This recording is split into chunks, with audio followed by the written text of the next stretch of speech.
Job chapter 18, beginning in verse 1. This is the word of the living God. So let's give our attention to its reading. Then Bildad the Shuhite answered and said, how long will you hunt for words? Consider, and then we will speak. Why are we counted as cattle? Why are we stupid in your sight? You who tear yourself in anger, shall the earth be forsaken for you, or the rock be removed out of its place? Indeed, the light of the wicked is put out, and the flame of his fire does not shine. The light is dark in his tent, and his lamp above him is put out. His strong steps are shortened, and his own schemes throw him down. For he is cast into a net by his own feet, and he walks on its mesh. A trap seizes him by the heel, a snare lays hold of him, a rope is hidden for him in the ground, a trap for him in the path. Terrors frighten him on every side and chase him at his heels. His strength is famished, and calamity is ready for his stumbling. It consumes the parts of his skin. The firstborn of death consumes his limbs. He is torn from the tent in which he trusted and is brought to the king of terrors. In his tent dwells that which is none of his. Sulfur is scattered over his habitation. His roots dry up beneath, and his branches wither above. His memory perishes from the earth, and he has no name in the street. He is thrust from light into darkness and driven out of the world. He has no posterity or progeny among his people, and no survivor where he used to live. They of the west are appalled at his day, and horror seizes them of the east. Surely such are the dwellings of the unrighteous. Such is the place of him who knows not God. Then Job answered and said, how long will you torment me and break me in pieces with words? These 10 times you have cast reproach upon me. Are you not ashamed to wrong me? And even if it be true that I have erred, my error remains with myself. If indeed you magnify yourselves against me and make my disgrace an argument against me, know then that God has put me in the wrong and closed his net about me. Behold, I cry out violence, but I am not answered. I call for help, but there is no justice. He has walled up my way so that I cannot pass, and he has set darkness upon my paths. For he has stripped from me my glory and taken the crown from my head. He breaks me down on every side, and I am gone, and my hope has he pulled up like a tree. He has kindled his wrath against me and counts me as his adversary. His troops come on together. They have cast up their siege ramp against me and encamped around my tent. He has put my brothers far from me, and those who knew me are wholly estranged from me. My relatives have failed me. My close friends have forgotten me. The guests in my house and my maidservants count me as a stranger. I have become a foreigner in their eyes. I call to my servant, but he gives me no answer. I must plead with him with my mouth for mercy. My breath is strange to my wife, and I am a stench to the children of my own mother. Even young children despise me. When I rise, they talk against me. All my intimate friends abhor me, and those whom I loved have turned against me. My bones stick to my skin and to my flesh, and I have escaped by the skin of my teeth. Have mercy on me, have mercy on me, O you, my friends, for the hand of God has touched me. Why do you, like God, pursue me? Why are you not satisfied with my flesh? Oh, that my words were written. Oh, that they were inscribed in a book. Oh, that with an iron pen and lead they were engraved in the rock forever. For I know that my Redeemer lives, and at the last he will stand upon the earth. And after my skin has been thus destroyed, yet in my flesh I shall see God, whom I shall see for myself, and my eyes shall behold, and not another. My heart faints within me. If you say, how will we pursue him? And the root of the matter is found in him. Be afraid of the sword, for wrath brings the punishment of the sword, that you may know there is a judgment. Grass withers, the flower fades, but the word of our God will stand forever. Well, brothers and sisters, we continue in our very brief study of the book of Job. seeking to get a sense of the book, its direction, its content, and ultimately its purpose.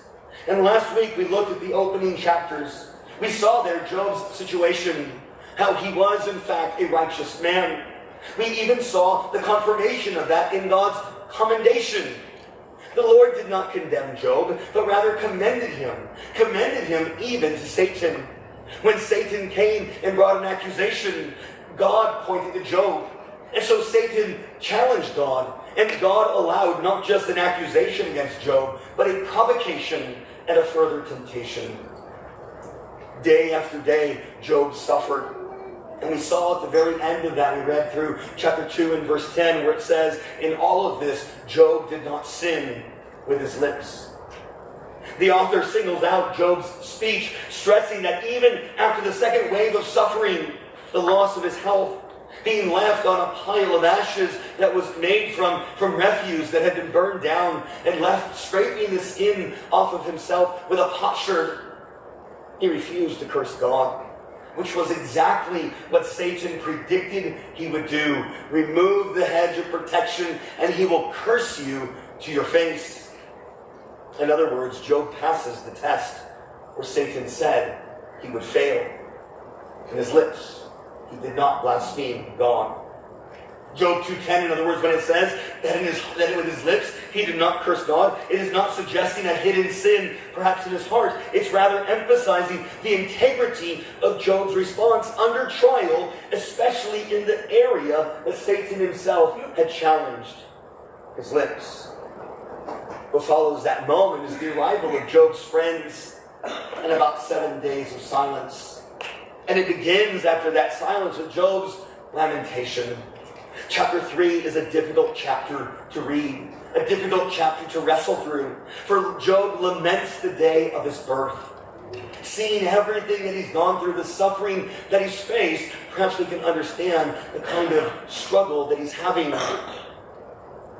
Job's later wrestlings show the difference to us between lamenting in faith and cursing God in rebellion. His heart may have been anguished, but it was not apostate.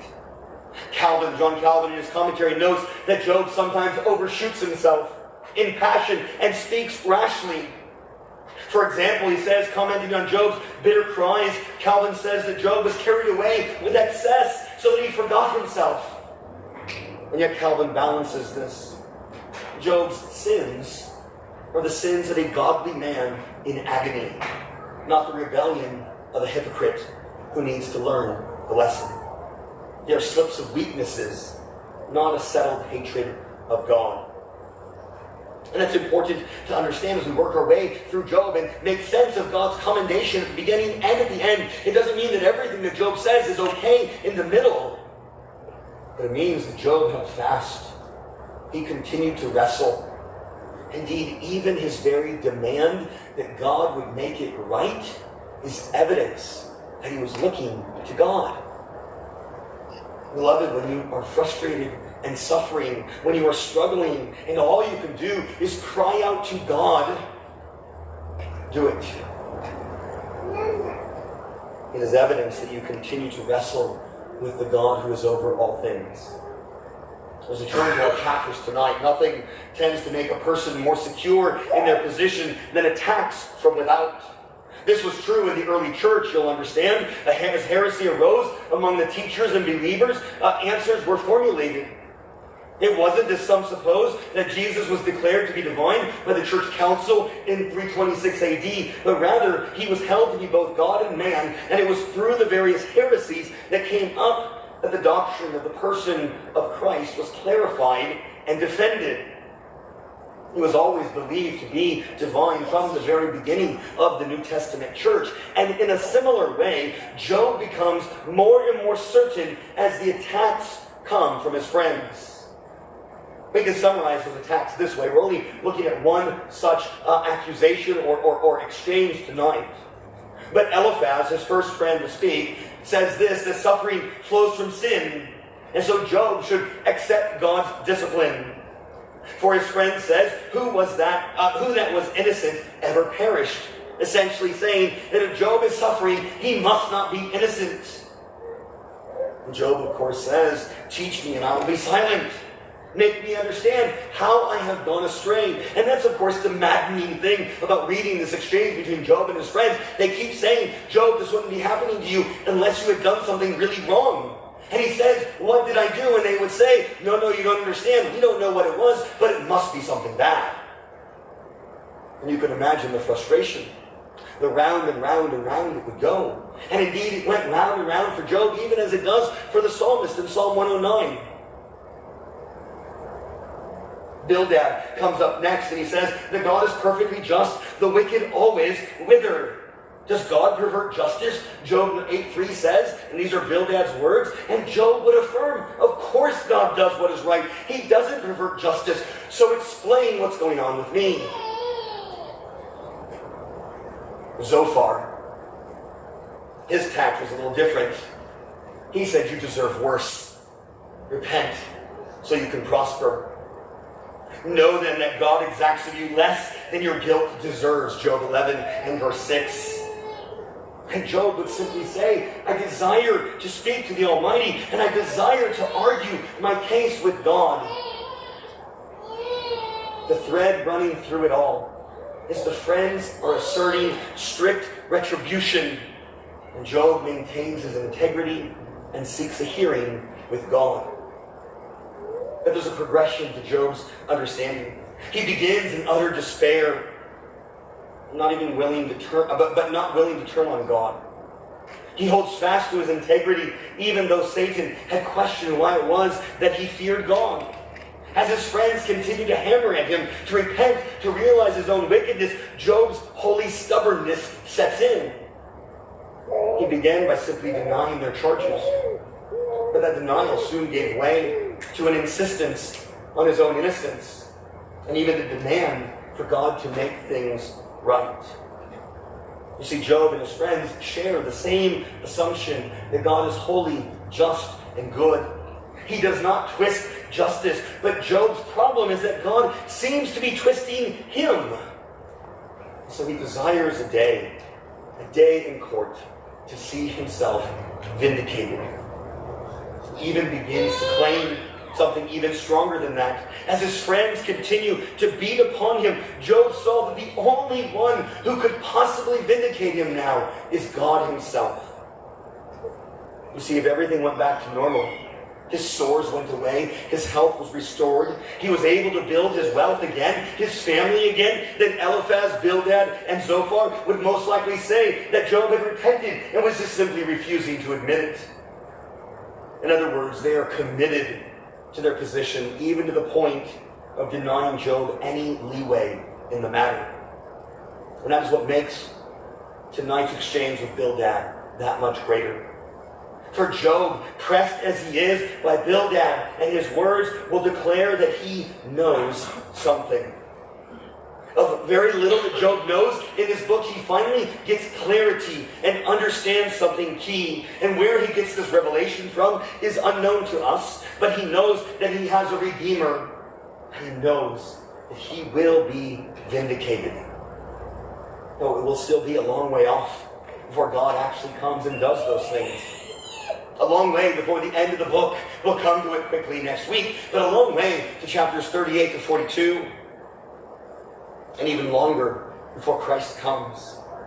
And even longer before he comes again. But Job has fixed his hope here upon the day of redemption. And that is the day that we fix our hope. For in studying these chapters, we are faced with the question, where do we put our hope?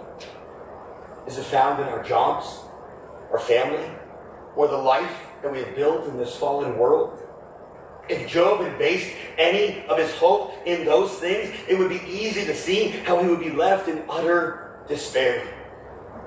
But tonight we see that he doesn't place his ultimate hope in those things that pass away, but instead he puts his hope in the one who is eternal. You have an outline there before you in your bulletin as we work our way through this text. We'll consider first Bildad's misapplied theology, I'll call it. I also have called it elsewhere Bildad's sermon. Secondly, when the suffering is lonely, that is Job being wounded by his friend. And lastly, when hope breaks in, Job's Redeemer and the warning he leaves us with. So before we come to that declaration of Job, of his deliverance, we consider first these words of his friend.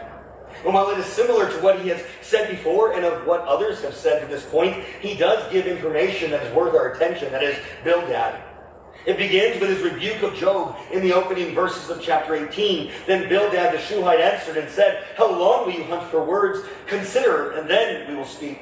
Why are we counted as cattle? Why are we stupid in your sight?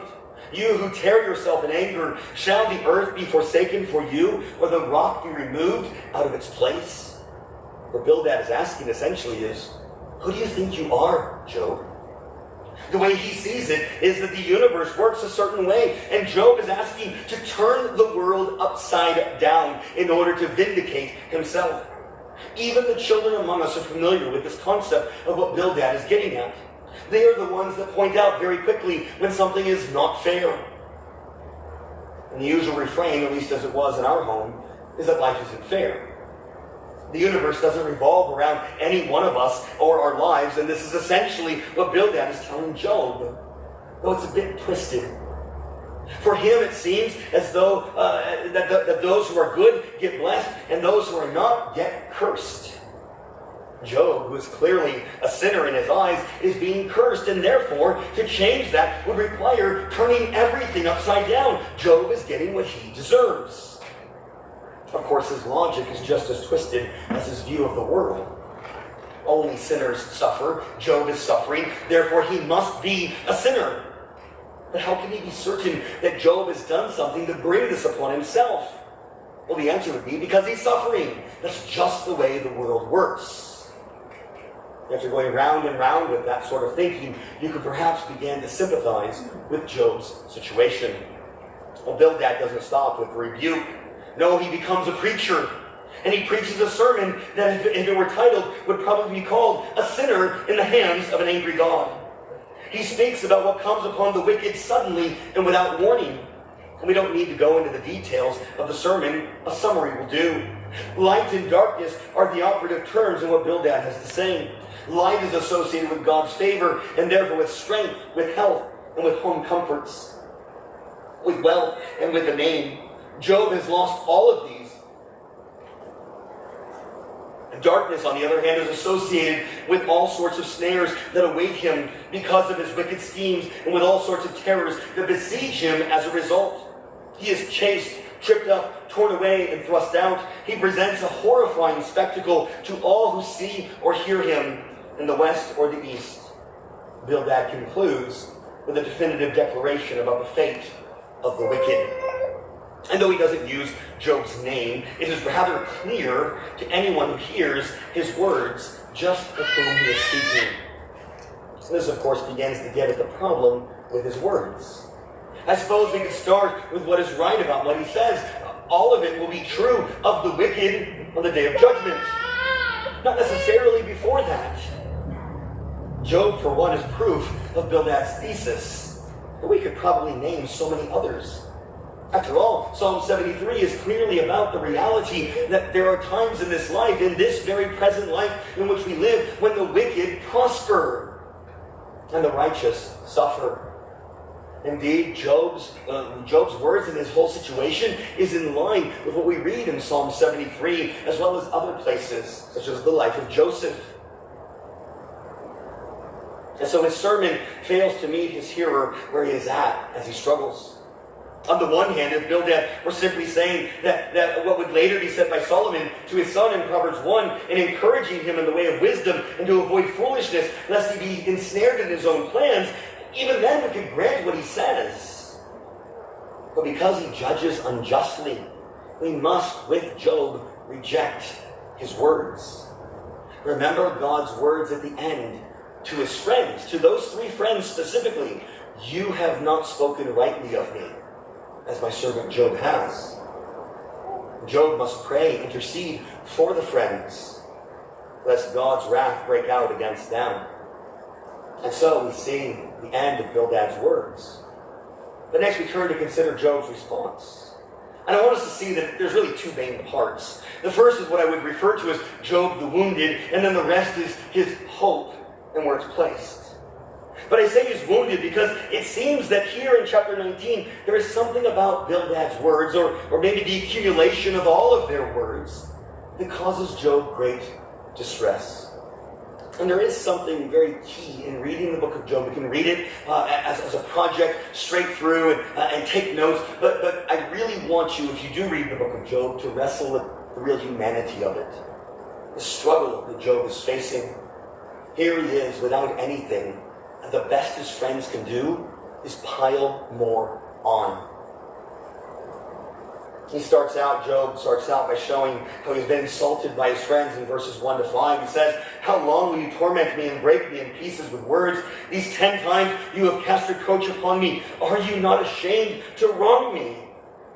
So I can think of the beginning of his words and remember that those are the same words that King David often used when he felt he was at the end. How long? Yet there in Psalm 10, Psalm 13, and other Psalms, he's calling out to God, "How long, O Lord, will you hate me forever?" It is true that Job had called to his friends in the previous chapters to keep coming at him. But he's grievously wounded, and surely he would welcome a ceasefire. Now when he says that they've cast reproach on him 10 times, we don't want to go back and start counting to see if he's being accurate there. Oh, there he is, he's lying or something like that. His point is that they keep casting reproach upon him. They just won't let up. Finally he asks them if they have any shame. It's easy to kick a man when he's down, but it usually says more about the person doing the kicking than it does about the man who is injured. His next words need to be carefully understood. He says, "Even if it be true that I have erred, my error remains with myself." It's important to note that Job never denies that he is a sinner. Indeed, we would say that he knows he's a sinner. That's the whole point of the sacrifices at the beginning of the chapter, is that Job understands God's holiness, man's sinfulness, and the need for propitiation. He has never stated that he was blameless. In fact, that was God who said he was. His point here, though, is that even if he has sinned, it's not for them to continually try to beat it out of him. And here we have great wisdom for counseling those who hurt. It's usually not appropriate to try to figure out why someone is in misery while they are in the depths of it. Job simply feels insulted by them. It would be even better if they just abandoned him. He feels beat up by them. Maybe worse, he feels as though he's been forsaken by God. This is given to us in verses 6 to 12, and this is another theme that comes up often in the book. In chapter 3 and verse 23, it says, "Why is light given to a man whose way is hidden, whom God has hedged in?" Job feels like God has fenced him in with suffering, with no way forward. Again in chapter 6 and verse 4, "For the arrows of the Almighty are in me. My spirit drinks their poison. The terrors of God are arrayed against me." He pictures God as a warrior shooting poisoned arrows into him. And the list goes on. Job feels as though God has become his enemy. And that, of course, is probably the greatest difficulty that he's facing. It's the greatest sorrow that he has. I want us to learn from what Job is saying here. Because really, one of the lessons of Job is his lack of knowledge. He declares there in verse 6, "God has put me in the wrong and closed his net about me." Now, "put me in the wrong" can also be translated as overthrown, or even stronger, "he has wronged me." Now, Matthew Henry comments on this. He says that there are 3 things he would have them consider. One is that his trouble was very great. Second is that God seemed to him to be the author of it. And third, that he could not obtain any hope of redress for his grievances. As John Calvin says, that is to say, that he comes against him, that is, God comes against him after such a disordered manner as is altogether out of square. In other words, doesn't line up and has no indifference in it. To Job, God's dealings appear harsh, crooked, and biased against him. Now, of course, elsewhere, Calvin makes clear that this is Job's feeling in the midst of trial and not true reality of God's justice. But it's important that this book is included in the Scriptures, for it helps us to understand one of the greatest lessons we can learn, that our knowledge is limited. It's not even the case that God has more knowledge than us, and if we could just learn a lot more, then we'd somehow climb up to be equals with God. No, his knowledge is creator knowledge, and our knowledge is creature knowledge.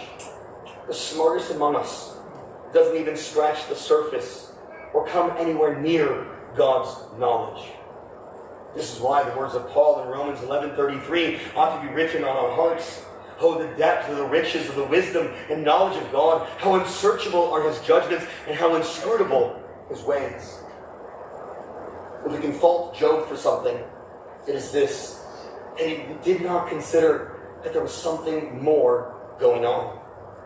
In fact, throughout the book, there are hints and references from both Job and his friends to Adam and to the fall. So certainly they would know of the promise, both the promise of the Redeemer as well as the promise of an ongoing battle between the serpent and the seed of the woman. His pain and suffering has blinded him to anything else that God has set, anything other than the fact that God has set him in his sights. Now, yes, God is the one who has allowed it all, but he has never abandoned his servant. He is there holding Satan back so that he cannot do all that he desires to Job. And you can imagine that one would be able to endure suffering at least a bit better if there were those who stood by the side of the one suffering. Job's next words describe to us how abandoned he really seemed to be. We read, he has put my brothers far from me, and those who knew me are wholly estranged from me. My relatives have failed me, my close friends have forgotten me, the guests of my house, and so on. He goes on to say, my breath is strange to my wife, and I'm a stench to the children of my own mother. Even young children despise me. It seems that everyone has abandoned Job in his time of need. And we can see again how Job's situation reminds us of that theme throughout Scripture. That theme that begins even in Genesis in the life of Joseph and carries on through the Scriptures. Whether it's Job, David, or Jeremiah, the truth is that God will use a suffering servant. It points us ultimately to Christ.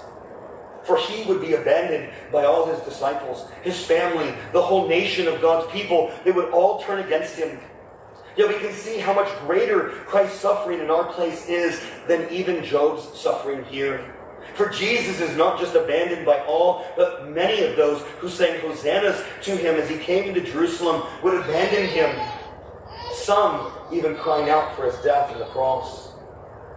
Just as Jesus' sufferings caused him to cry out on the cross, so here Job cries out. First, to those who are listening, have mercy on me, have mercy on me, oh you, my friends. There he is suffering greatly, and all his friends can think of is to force a confession out of him. He pleads with them for mercy. Job is close to his breaking point. Perhaps he overestimated his own resolve when he told them, come on again, all of you. But Job lets out another cry, almost against everything that he has been saying. And this is what I call in our third point, Job's hope. His consideration of his friends and his family that lead first to his request. Oh, that my words were written, inscribed in a book. Ironically, our hearing these words remind us that Job's prayer has been answered. His words have been written down so we can learn from them. He might have wanted them preserved so that he could be vindicated after his death, but God has seen fit to give us these words of Job for our encouragement, to remind us of the need for steadfastness in the midst of trial and tribulation. Now, Job's next words have certainly been remembered. They are perhaps his most well-known words in the entire book. I've talked about his faith and understanding growing throughout this ordeal, struggling with God is doing, and yet hoping in that he would not be abandoned forever. And now Job knows something. For I know my Redeemer lives. Now, the Redeemer he speaks of here is none other than the Old Testament word, the Goel, that kinsman redeemer as it is translated elsewhere. Job is declaring that though his friends and his family have departed, he knows there is one who sticks closer than a brother. This Redeemer makes his first appearance in the words of Jacob when he blesses Joseph's sons. He speaks of the one who redeemed him from all evil. It was none other than that man that Jacob wrestled with in Genesis 32. In other places, such as Leviticus 25 and the book of Ruth, the Goel is the one who would buy back the property if someone had become destitute, or marry a widow in order to carry on the family line. He was also the one who would avenge the death of someone who had been killed. We find this description in Numbers 35, where the Goel is translated as avenger. And so Job has in effect lost all of these things. That is, he has lost his place in the land. He has lost his family. He has lost his future. And so he calls out for a Redeemer. When he declares that he knows his Redeemer lives, he is saying something more, though, than that he has a next of kin. Someone in his family who is still alive. No, Job seems to understand that his Redeemer is in heaven. This is why he goes on to say that in his flesh he shall see God. God as the Redeemer is something that is real. That is, those who would have first heard this story knew well. God had been their Goel and brought them out of Egypt. He had protected their firstborn, redeemed their lives, and given them a land. Thinking about his declaration, Job's knowledge is not just the fact that his Redeemer lives, as comforting as that would be, but further, he believes that he will be redeemed. This is what he means when he goes on to speak about his Redeemer standing on the earth at the last and his eyes seeing God. Now there's a question here as to what Job means. Is he talking about the last day in the sense of the resurrection and the judgment, or the last day of his suffering? We might think that Job is just speaking about his temporal situation. After all, in the end, God does come and meet with Job. He stands on the earth at the last, so to speak. Also, the language that Job will use at the end, at that time, is that his eyes see God. Indeed, Job says after his encounter, I had heard of you by the hearing of the ear, but now my eye sees you. We must remember that Job was not hoping for his situation to turn around. He was not expecting to see long life and to have everything restored. He expected death. Though his prayer is answered by the end of the book, I believe that Job is looking forward to something even greater. After all, his restoration will only last as long as his earthly life lasts. The best we might get in this life will still fade away. This is why I believe that Job is here looking toward that last day. That last day, as it's translated in the King James, and the hope that he has when he will see God. In this way, from Job's words, we learn where to place our hope. If life, family, work, or anything that will pass away is the ultimate focus of your life, then facing death is a terrifying prospect. But if your gaze is fixed on Christ, the Redeemer who will stand on the earth on the last day, who we will see with our own eyes, then all that we go through is, as the Apostle Paul calls it, a slight momentary affliction. Indeed, as Paul goes on to say, for now we see as in a mirror dimly, but then face to face. Now I know in part, then I shall fully know, even as I have been fully known. All of this is overwhelming for Job. He says, my heart faints within me. This is more than a poetic utterance, but it is his response to this hope, this true hope that he has. As we enter back into the fray of the debate with his friends, we see that Job will continue to wrestle with God's providence. This realization, in other words, of the Redeemer in the last day and the hope that he has doesn't make his suffering any less miserable. But it does help him to orient his thinking properly as he waits for his Redeemer. But then notice what he goes on to do. He warns his friends at the very end. If you say, how will we pursue him? And the root of the matter is found in him. Be afraid of the sword. For wrath brings the punishment of the sword, that you may know there is a judgment. This, of course, is the words or is the same as the message of Psalm 109 that we sang at the beginning of our worship service. The judgment that God brings against the wicked, it is true, and Job is confident that his Redeemer lives. So confident that he warns them that they are on the wrong side. Think about that. If they continue to try and break Job down, they will face the wrath of God. And this is another word of Job that is fulfilled in the end of the book. God will tell these three confronters that his anger burns against them.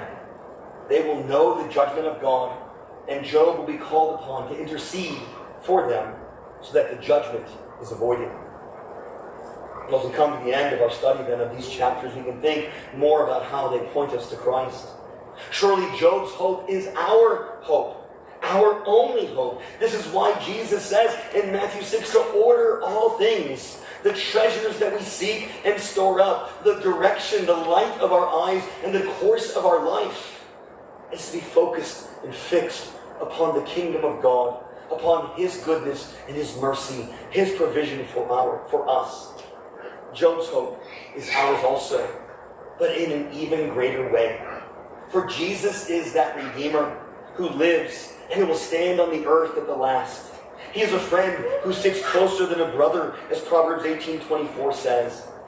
And the words that He speaks to His disciples are comforting words to us as well. No longer do I call you servants, for the servant does not know what his master is doing, but I have called you friends. For all that I have heard from my Father, I have made known to you. May Job's words and his comfort, and especially how he points us to Christ, comfort our hearts in the midst of distress as we continue to wrestle with the realities of a sinful, broken world.